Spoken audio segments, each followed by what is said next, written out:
Hey everybody, and welcome back to another edition of Your Ancestors. I'm your host, Lamar Johnson, CEO and President of The Four Elements. Today, I wanted to go ahead and share with you guys another interview from a wonderful, wonderful young woman out of Yazoo City, Mississippi. Shockingly enough, she's very young in the community, 94 years young. I wanted to go ahead and share everything regarding her life, legacy, and experiences in the world. Stay tuned.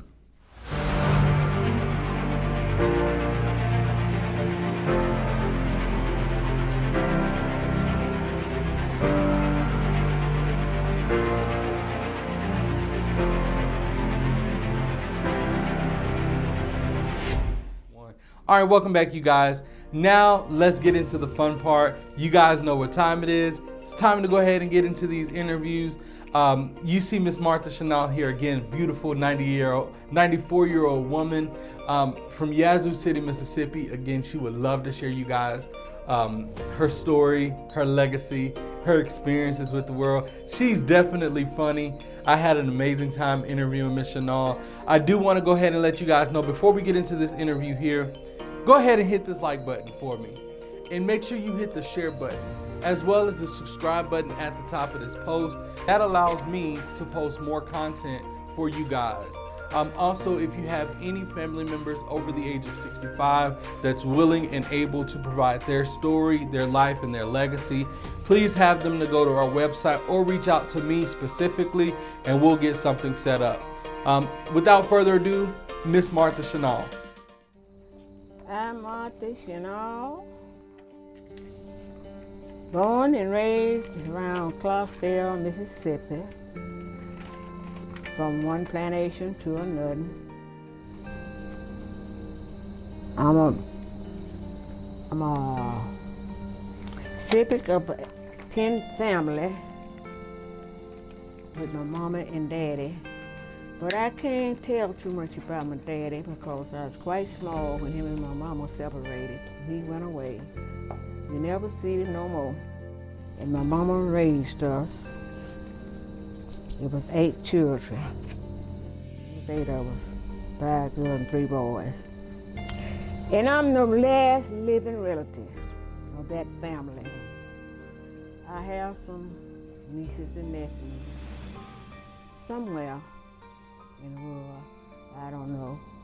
None of them never contacts me, and I don't know how to contact them. So we don't keep in touch. Only but one, and she'd be out of it most of the time when she called. But I enjoy that. But that's her life. I ain't got to live it. Did you have any nicknames? Yeah, I was called Nanny. Nanny.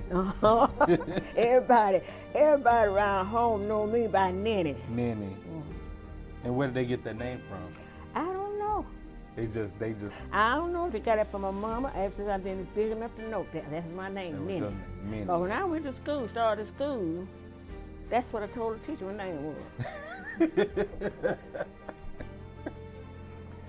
So did, because I wasn't with my mama when I did go to school. I was with her brother. Because after she moved closer to him, he wanted to take one of the children, and his wife wanted a girl because she didn't have number 2 boys. So I went to live with them. I stayed with them from 29, I think it was, till 38. So do you remember any memories before you started living with your uncle? I can remember my mama. And what do you remember about her?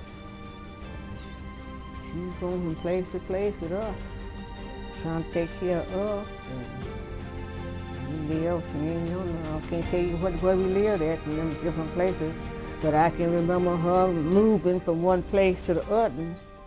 So I asked her one time, where was we staying when she made us all stay in the bed all day, one day, because she didn't have no wood to make a fire. Oh, wow. She kept us in the bed to stay warm. To warm up, yeah. And she said you wasn't but 3 years old then. So I don't know what year it was then back then, but I just remember us laying up in the bed looking out through the top of the house. And And so I asked her where were we staying at then, but she told me, but I done forgot. I don't know, staying somewhere on some plantation or another. But You guys were living on plantations back then? yeah, we was on plantation now, I was born somewhere in Clarksdale, in a little place they call Lowndes, Mississippi. That's where I was born at. And my mom and daddy moved and went around so much till I don't know what place we stayed at until I got big enough. After I went back home with Mom, I can only tell where I was, where we were staying at then. We were staying on a place they called Rooks. And we went to a school at a church. I can remember that. And I can kind of picture the place where we stayed. Wasn't much or nothing. The road we had to walk, looked like it was made out of coals. It was a black road we used to walk down, called it the Dama Line. And one store back out there, remember that one store back out there where we stayed. I remember that man's name was running that store. I think his name was Jim Frank. Jim Frank. Was running that store. And once a year, he have a big picnic and a pastor right out in front of his store. And everybody would go to that picnic. They have a ball game out there in that field too. They're playing baseball out there. Because I love baseball till today. I was a child and I loved it, baseball. I don't know how I come by to love it, but I just liked it. And I was watching her play ball. And I heard the man, he said, "Get back, y'all, get back." It's a left-hand pitcher, left hand at the bat, get back. Everybody get back. Yeah, I thought I was back. But that man hit that ball and hit me right there. Oh, wow. Wow. And it didn't seem to hurt. They grabbed me up and carried me to the store and pouring, I don't even have no ice water, pouring cold drinks on me. But anyway, I never had no problem with it. Of course, I got a little knot right there. I can tell where it hit me. Did it break any bones or anything? Didn't break no bones or nothing. And I was all right from that, but I still yet love baseball. So I sat up till Sunday and looked at me. You have a favorite player? No, I don't have Just no would favorite. like to watch them. I don't watch them that much. But I just, whenever I do see them on television, I will sit and look at them. But these were children, these were youngsters, teens of Sunday. It was like, oh, while I was with my uncle, I never got to go back to visit my mama. Wow. I don't know. Well, one thing, my uncle thought Mama was going to take me back, because he tried to one time, he wouldn't let her. And I cried, because I wanted to go with my mama. But probably ever, I had to stay there with him. And did you like it? Did you like staying with him?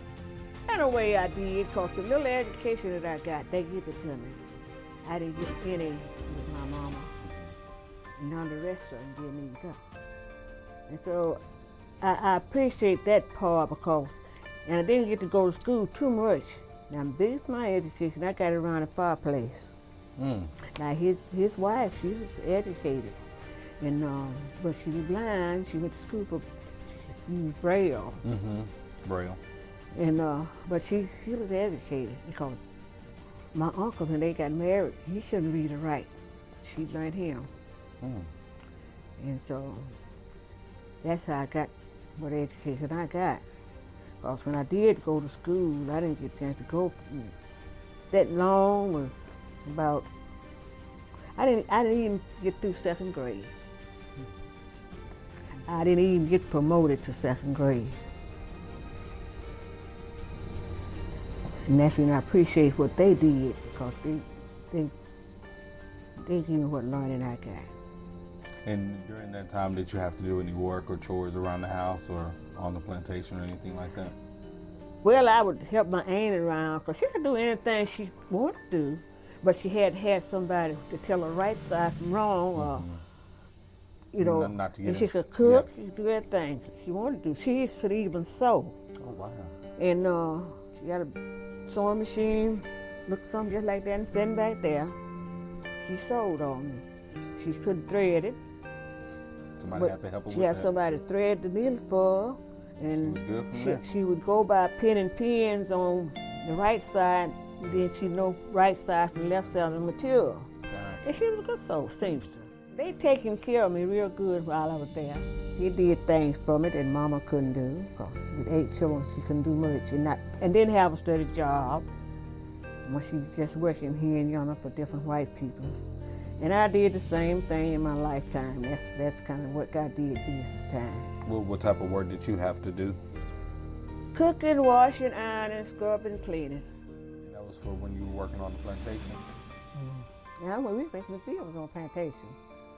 My mama, she raised sharecrop. She was a sharecropper when we was on plantation. We always had to go to the field, pick cotton, chop cotton, to the shop or around the lot or whatever. There's a hive in there where you get water for the drink and cooking and things like that. But washing and scrubbing and doing things like that, Mama would have us tote water from the bow. And she would help us, because she could get a bucket in this hand, a bucket in that hand, set one on her head and one in each hand, and tote it. I never did learn to tote that bucket on my head. Where is your mama originally from? Where is your mama? My mama was born and raised in Clarksdale. We go play with other children. She said, it's enough of y'all, play with each other. We was homebound children. My brothers, they could go out after they got of age. After they got about 18, because they're still children on my mama until you get about that age. And they could go out, but us girls, we didn't ever get to go nowhere. We just got husbands as they come by. If they lacked us, they pick us up maps. Us girls, we didn't have to go nowhere. We had the house. Washing, ironing, scrub, and clean up. And never did too much of cooking, not at home, because Mama always did the cooking. So she said children ways. And she had to count. Make sure that everybody had enough, and that was it. So she always taking care of the food problem. We did pretty good. It was hard. And the way we slept, sometimes it was 5 of us in one bed. 2 at the head, 2 at the foot. This old bed my son brought him back in there. His long bed made me think about that. That we used to sleep 5 of us in one bed. Wow. And Mama, their beds enough all of them. Some of the boys be sleeping on the floor. I like to do. I'm a vegetarian and I love to fix vegetables. I'm not a pastry cook. I'm just an old plain cook. Soul food, peas, beans, greens, corn and okra and stuff like that. The good Southern food. Yeah. Yes, sir. That's what I love to till the day. Children come around and begin buying all that food. I said, that's a waste of money. That's junk. I want some cooked food.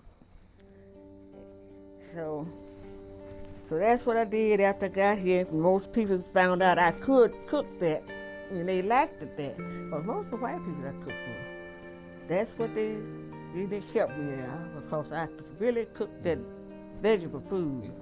The good food. And I can cook a cobbler or peach pie or something like that. My favorite. And I used to love to cook that, because the white lady learned me how to fix that. What did they used to call it? I forgot. I ain't eaten so long. Mincemeat pie. God, it was a box of stuff that you could buy. It had all kind of different fruits in it. And it'd be chopped up. And it's called a mincemeat pie? And that was they make mincemeat pie. And when the lady told me about making the mincemeat pie, I said, I'm not buying no mincemeat pie. I had to call somebody after how you fix meatloaf.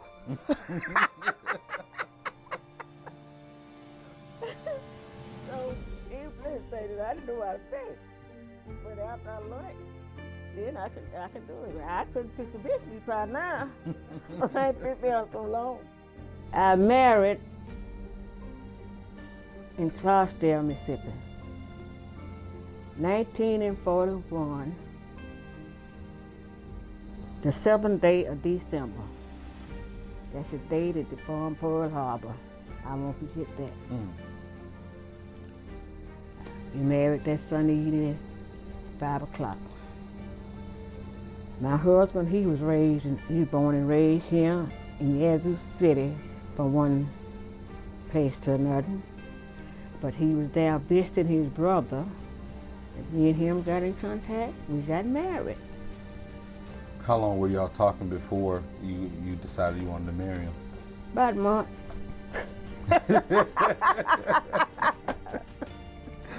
And back in them days when young people get ready to marry, they had to be asked for. And he had done asked my mama, could he marry me, and I didn't know it.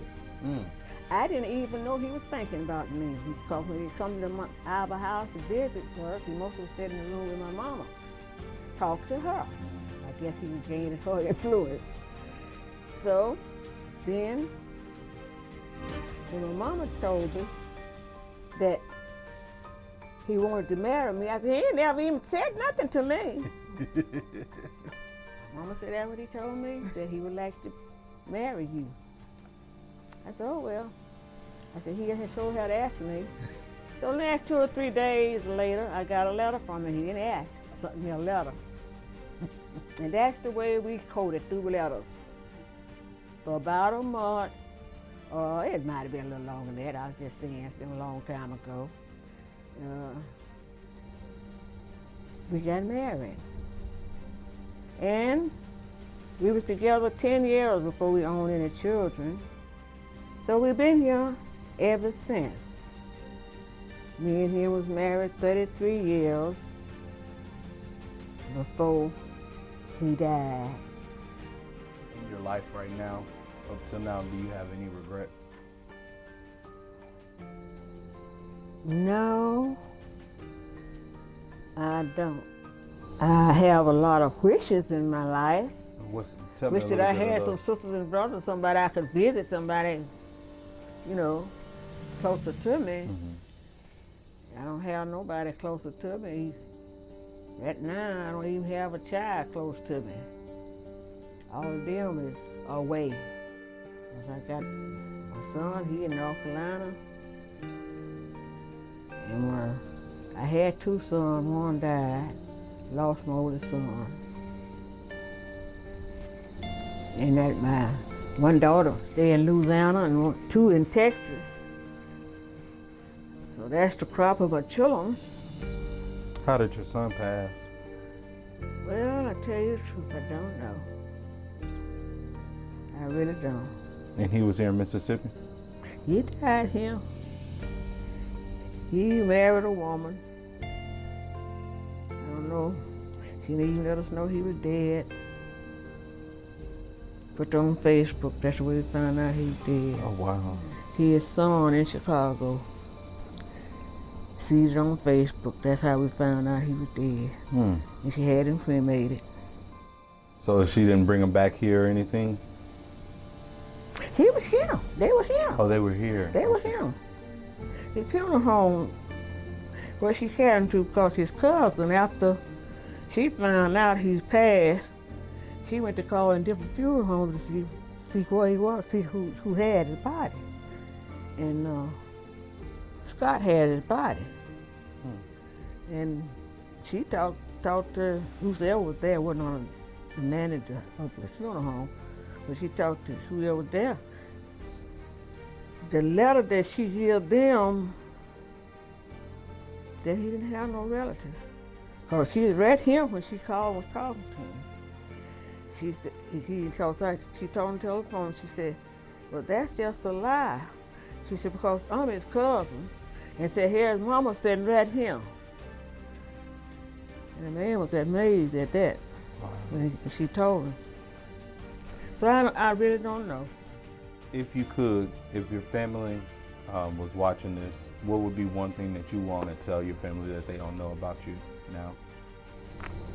I don't think nothing. I would tell them, yes, I tell them now, to try to live a perfect life before their children. Try to teach them as much as they know right from wrong. Because that's what I did for mine. Because you don't know everything, but you try to do the best you can with your children. And come up, you try to teach them the right thing. And I always taught my children that don't belong to you, don't bother it.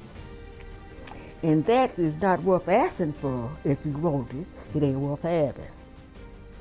I even have two boys too. And they married. They had 3 apiece. Each one of them, he had 2 girls and a boy. Dad had 2 girls and a boy.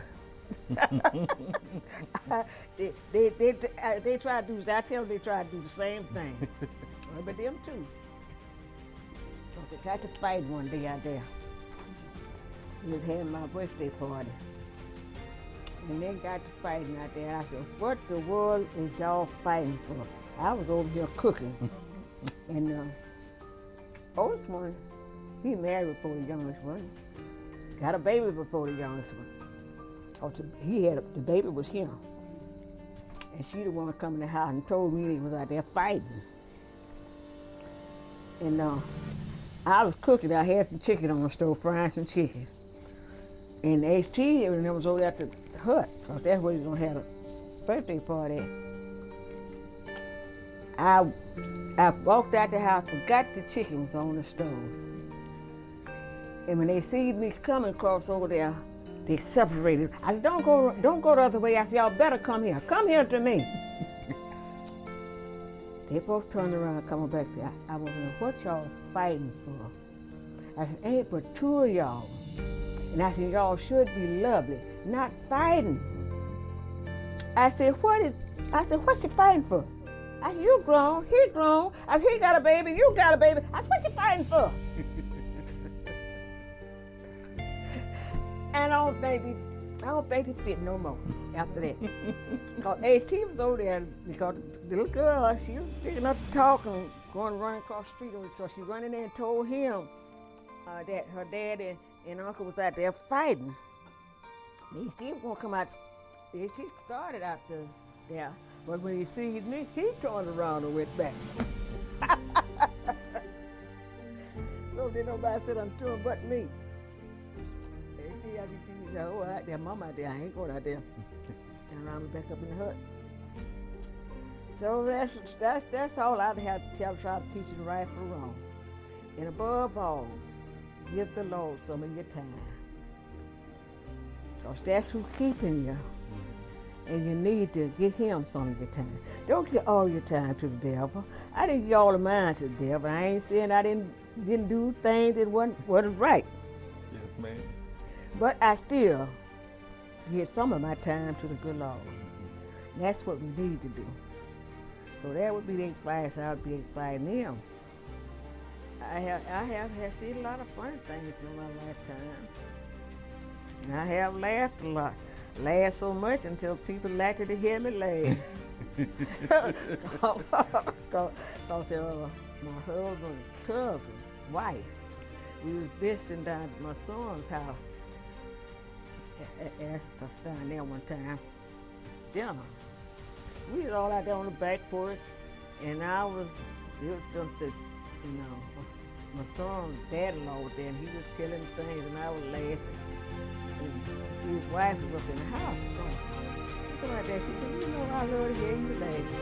Say, look like laughing, do you good? I love to hear you laugh. And there was a young man told me the same thing. I used to go out, these cafe things, and I went over there, they called it the Longhouse. Anyway, I used to go over there, and if I be on the outside before I go in, and somebody said something, I laugh. The lady's son, he said, that's Miss Martha Lou. He said, Mama, that's Miss Martha Lou. See out there. I guess I had to laugh. People just know that laugh, I guess. And at home, we was at home. I was children at home. The outdoors playing. My mama would holler at me when I be laughing. Shut up your mouth, your brain like a filly. And I didn't ever know what a filly was. That's a horse. That's a mare horse. Did any person change your life at one point? Yeah, my life changed at one point in a big way. Tell me about that. I used to go out.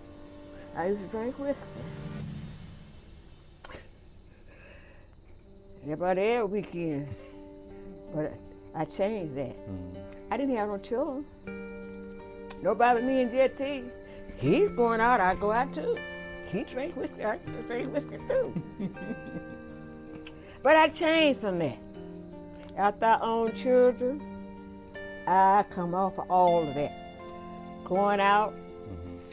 Cause now when I was going out, I go to church some too. I never did decide going to church altogether. I still would go to church because me and the lady used to go out together. Sundays when we go into church, if we went out on that Saturday night, we wouldn't even drink a beer. Because we going to church tomorrow. Me and her made that plan. So that way my life changed altogether after I owned children. Sure did. So, Miss Malu, is there anything that you always wanted to do but you haven't done it yet? Well, one thing that I always wanted in my lifetime, and I could have got a better of it. I could have got a better education then than I got, but I had a job a night job, and I couldn't go. I always have wanted a better education than I have. And I sat down till the day and I said, I wished I had got a better education than I did. But my mama didn't have no education and she wasn't interested in her children having them either. Are you at peace right now with your life? Really, yes sir. At peace and happy. What are some important lessons that you've learned along the way? I've learned so much along the way till I don't know where to start at. I learned to never give more than you can take. And to treat everybody the way you want to be treated in life. And I have learned to live on my own, not wait for somebody else. I have learned to live for myself, by myself. But I learned to live around people, get along with people, love people, and people love me. Yes, ma'am. I learned a lot in life. I talk so much until I don't know where to start at.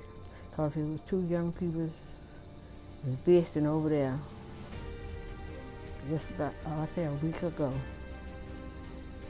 And I was out there in my flower bed, cleaning out my flower bed. And they spoke to me. It was visiting at the house there. They spoke to me, and I spoke to them. I heard them when they spoke, because I didn't hear the thing, yeah. And then the girl, she went to talking, saying something. I said, baby, I can't hear. I said, I don't know what you're saying that far away from me. So they both come on over to the fence where I was.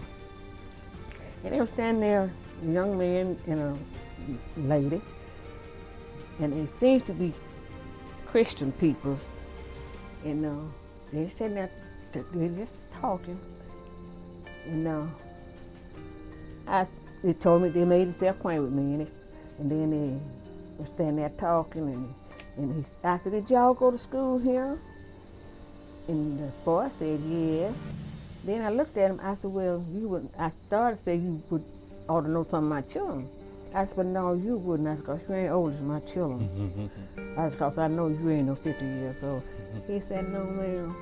And I said, all my children are past 50. And the girl, she had to turn to walk off for some reason. Then she turned around and she come back. She said, you said that your children's from past years. She said, well, how old is you? I said, oh, 93. And they both was amazed. And they're so happy. They both come over and they hug me. And every time he called them, I said, he was out there somewhere last night because I was coming in the house. Y'all like, hey, Miss Martha. And I tell the young people, if you live right and try to do right, and give the Lord some of your good times, you'll have a long time. Because that's what I done did all these years. But son, I thank the Lord for everything. I just thank the Lord for everything. To Miss Shinal, thank you for allowing us to interview you, being a part of this community, as well as to being able to tell your story. As an elder in the community, you leave values and life lessons for us to carry with our family and friends. So again, we thank you. On behalf of my company, The Four Elements, as well as the community, thank you for sharing your story. And to everybody else, thank you again for joining with us here, staying loyal to the cause, supporting us, as well as sharing the content. Amazing, amazing, amazing. Continue to share, like, and subscribe for more video content to come. You help me help you. And so until next time, I will tell you guys there is a next interview that's coming up. Amazing, amazing, amazing. It's still a surprise. You guys won't know until the end of this month who that person is that we've had the opportunity to interview. Some of you guys have been commenting on the post as to who you guys think it is. I am not going to tell you until that day is coming. So without further ado, continue guessing, continue joining in with us. Don't forget to subscribe to the channel. That's the biggest piece, is that you will see this information on the channel. Again, thank you guys. I'm not going to take any more of your time. Have a great day.